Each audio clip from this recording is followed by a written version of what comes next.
भगवद गीता के 16वें अध्याय में भगवान कृष्ण अर्जुन को दैवी और आसुरी प्रकृति के बीच का भेद बताते हैं।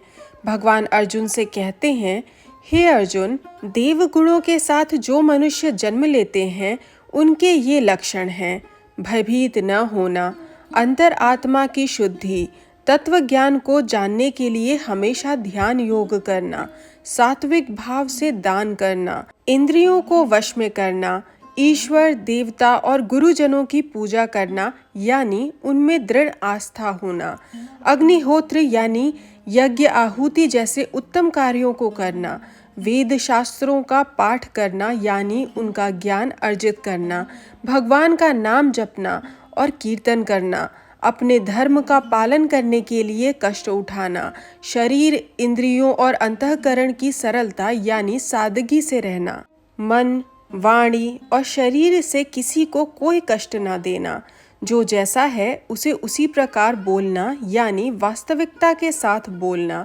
अपनी वाणी को प्रिय बनाना यानी किसी को वाणी के द्वारा कष्ट ना पहुंचाना, कोई बुराई करे तो भी उस पर क्रोध ना करना, कर्म करते हुए मैंने किया इस प्रकार का भाव या अभिमान न उत्पन्न होना, मन की चंचलता को काबू करना, किसी की बुराई न करना, सबके लिए दया भाव होना, इंद्रियों की सहायता से जिस भी वस्तु का भोग कर रहे हो उससे आसक्ति न होना। इसका अर्थ ऐसे समझ सकते हैं कि मानो कोई भोजन कर रहा है जो कि शरीर की आवश्यकता है।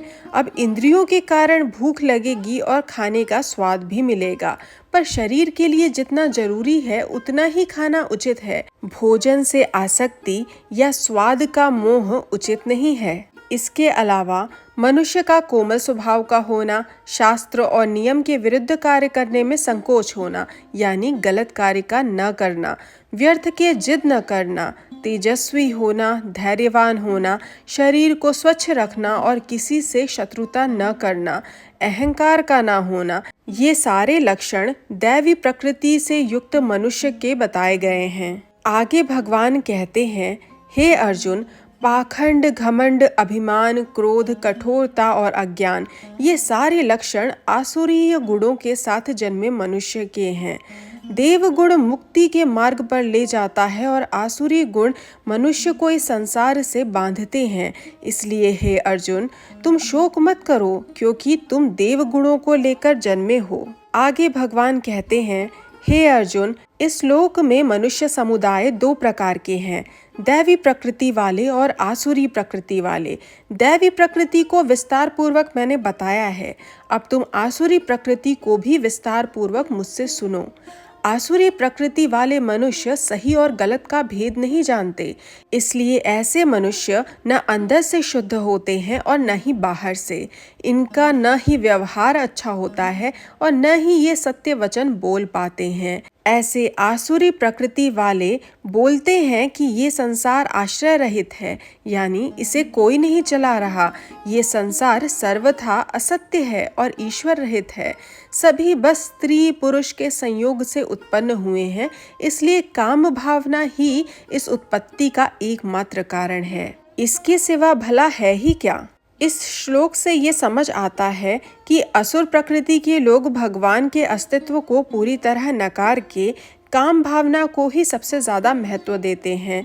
ऐसे झूठे मानसिकता वाले मनुष्य अपने चरित्र और बुद्धि का नाश कर लेते हैं और सबका नुकसान करने वाले ये क्रूर स्वभाव के मनुष्य जगत के लिए विनाशकारी साबित होते हैं। इस श्लोक से ये समझा जा सकता है कि जब असुर प्रकृति के मनुष्य की ये मानसिकता हो कि ईश्वर है ही नहीं और संसार के परे कुछ भी नहीं है, तो वो मनुष्य किसी की हानि करने से पहले भय नहीं करेगा। अपने स्वार्थ के लिए जी रहा ऐसा मनुष्य क्रूर स्वभाव का हो जाएगा और सबका नाश कर देगा। ऐसे पाखंडी और अभिमानी नशे में चूर मनुष्य कभी न पूरी होने वाली कामनाओं के पीछे भागते हैं और अज्ञानतावश गलत विचारों को ग्रहण करके गलत काम करते हैं और इस संसार में भटकते रहते हैं।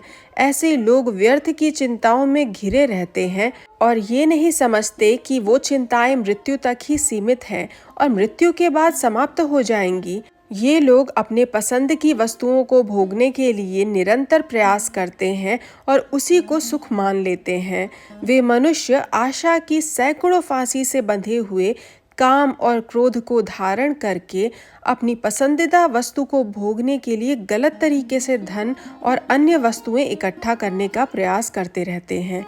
इस श्लोक का मतलब है कि मनुष्य के अंदर जब किसी चीज को पाने की इच्छा उत्पन्न होती है, तब वह उस इच्छा को पूर्ण करने की उम्मीद में धन आदि इकट्ठा करता है और उसके लिए उसे गलत काम करना पड़े तो वो उसमें भी पीछे नहीं रहता।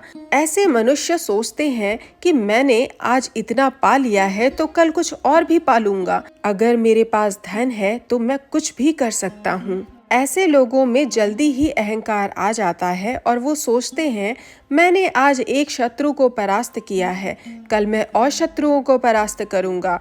मैं ही ईश्वर हूँ और ये सारे सुख भोगने का अधिकारी भी। मैंने सभी सिद्धियां पाली हैं और मैं सबसे ज्यादा शक्तिशाली और सुखी हूँ। मैं सबसे बड़ा धनी हूँ और मेरा घर परिवार भी बहुत बड़ा है। मैं यज्ञ करूँगा, दान करूँगा और सुख से आनंद से रहूँगा। ऐसा सोचकर ये लोग भ्रमित रहते हैं और भोग विलास में सदा ही डूबे रहते हैं। ऐसे आसुरी प्रकृति के लोग नरक में स्थान पाते हैं।